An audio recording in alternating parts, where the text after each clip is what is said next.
Assalamu alaikum. This is Abdulrhman, a student from King Faisal University.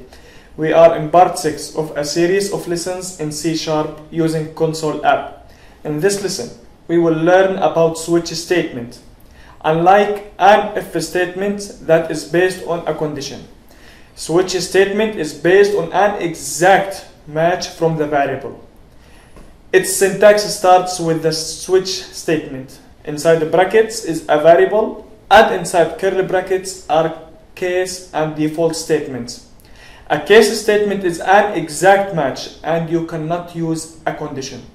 If the value along a case matches the value of the variable, the statement or statements after its colon will be executed until a break or the end of the block is encountered. If none of the values along case matches the variable, the statement along the default is executed. A break statement is used to leave a switch block. In our first activity, we will create a .NET console app that will ask for a user to enter a whole number from 1 to 3. We will then determine and display its word equivalent. Otherwise, we will display invalid input. If you want to answer this on your own, please pause this video now. Let's create a new project.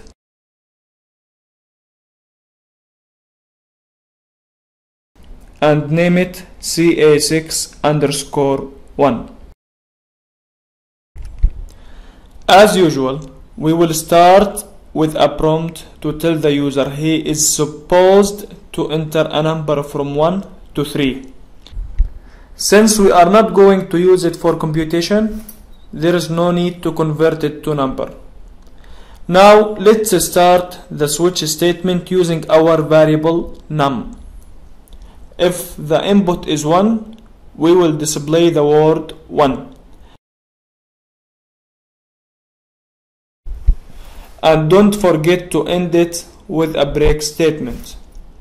We can now simply copy the whole line and paste it 3 times.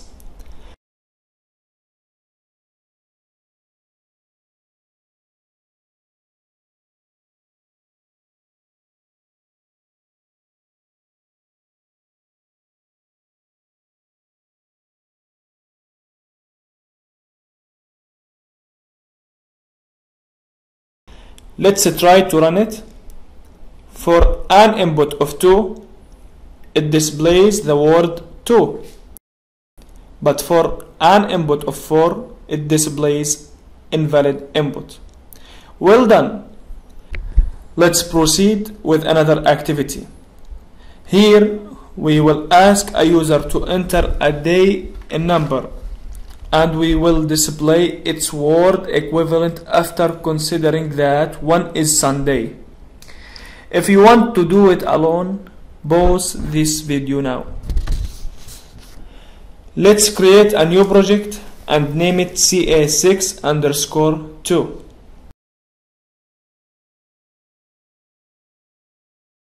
Since there are 7 days in a week, the valid inputs are from 1 to 7.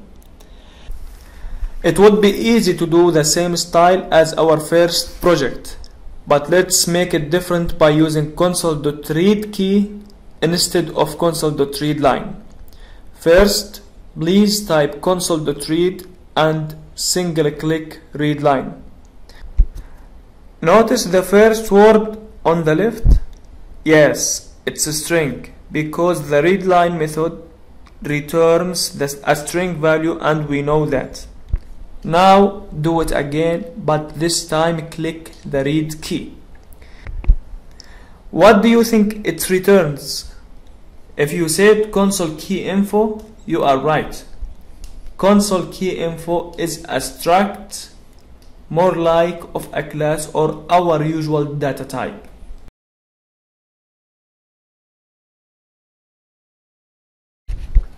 For now, let's continue and make sure that your variable has this data type and not string. Now, here is another thing to remember. To get the character that was pressed, we have to use the property keyChar. This is how to write it. Got it? Now the rest is familiar to you.